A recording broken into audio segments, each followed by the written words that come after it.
I guess for me, like, I was fostered out. Like, can I go into that? Yeah, anything you want. Yeah. You, Okay. Good. you're not. So, There's off the off topic. like, open up the treasure trove. When I was 2 weeks of age, because both of my, and I won't say their names, but both of my birth parents had, I guess, schizophrenia and bipolar, and they had really traumatic upbringings, really rough upbringings like such as like verbal abuse, physical abuse, sexual abuse, all of those types of abuse, and that can really damage people. It can change their trajectory of their life and what they're going to do with their life. So, um, my birth mother ran away from home, so she was on the top of Australia, and she came all the way sort of down to Victoria way. As far She, away as she possibly could get. yeah, literally as far Huh? away. She was only 14 and like on the streets, homeless, hostels, all that, like drugs and whatever else people do to survive to make money without saying it out loud. But people get into certain occupations because they need the money, right? Or they're trying to feel that hurt. So, um, and she was trying to run away. So, of course, anyone would want to do that. And I'm glad she did because she's helped me. um, and then she met my birth father and they got married and had 3 children. And then, yeah, I was the second born. My brother and I are apart, and I've got a younger brother also. We're 5 years apart. And she wanted a better life for us, so we were all fostered out in different homes. My 2 brothers ended up together, and I was taken further away. And it wasn't until I was in my 20s that I finally realized through being told and reading my notes that your birth mother did this to protect you from the generational trauma that's been going on. But I didn't even know. I was like, really? They're like, yes. She did this because she loves you. She did this to heal the family line, to interpreting it to help you to have a better life. And her 3 wishes for me were to be like in a safe home, have a good education, and be treated like a princess. Hence my name Elizabeth, right? My full name. So those were her wishes. She got what she wanted. I've got a good education, been treated right, and I've skipped all the trauma that they went through. So I'm really blessed in that sense. And my business is based around my birth mother, particularly because I want to help women to heal and transform their lives, to heal their families, to heal themselves. So she's my biggest why.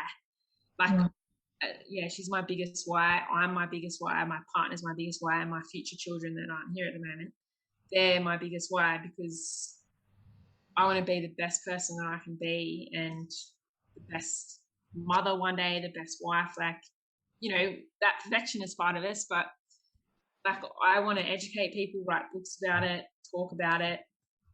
Um, because my birth mother, it got to the point where now she's in a nursing home and she has a tracheostomy, so she's not able to talk. And spiritually and emotionally, I actually feel like she's got that tracheostomy because she never expressed herself. She never was able to speak up because she felt so disempowered in her childhood. And she never spoke to someone like in a spiritual sense. I don't think, maybe in the system she would have, but the type of healers I've met, I don't think she had that opportunity. Maybe she wasn't open to it. I'm not sure. Or maybe she didn't have the capacity at that point because I think she was totally disabled. So that's why I want to have this business where I help individuals, women, and children to like express themselves and to feel empowered and to have a voice again. Because yeah, my birth mother didn't. So Wow. yeah, she's my why. And I Have guess that's my experience around generational trauma. mm, Yeah. you met her since then? Yeah, I've met both of my family. I've got 2 families. So I've got my mum and dad that raised me, and then my mum and dad that birthed me. So What was it like hence why meeting your I birth? loved it. It was great. So I was 4 when I was told that you got 2 mummies and daddies that love you, and I think deep down, like I knew, like I always knew I was different. I think I went through different anger periods and identity changes and stuff as a teenager, like being forced to write letters. I'm a good writer now, but like, no more play. We've got to sit down and write every family member a letter. I'm like, okay, fine, let's do it. Let's do it now. I've got half an hour and then I've got to go back and play on soccer.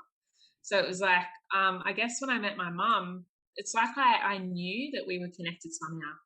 Like maybe I didn't know she was my mum, but like I knew that she was my mum.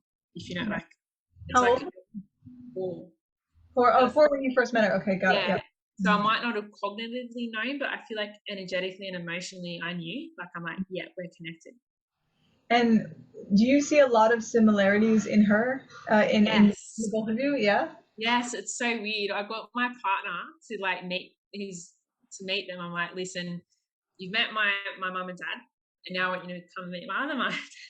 And so we did that, and I'm like, listen, they're going to be different to my mum and dad and to your family. Like had pretty rough upbringings and stuff, but they're beautiful people. They're very loving. And he's like, okay, and it was fine. But my partner came out and he's like, oh my gosh, you and your mom both have the same energy. I'm like, what do you mean?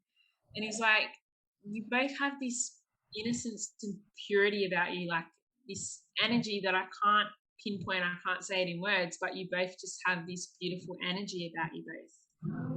And so I'm like, that is such a blessing. It's like I'm carrying through the gift that she's given me, and I'm going to be able to pass that on as well. So I'm very blessed. So we share some type of energy. Wow. And that really speaks a lot about your partner, who can see the energy, the beautiful energy that you're carrying, and can see the beauty in other people. Yeah, I think it's powerful. So my partner's very spiritual, very logical, very direct person, black and white, but very, very spiritual, very much needs to find masculine. And he's been very supportive of me. And yeah, he sees things that other people might not see and understand. He's very open minded, and very loving and caring and kind soul and person. Mm. Like he'll do anything for anyone.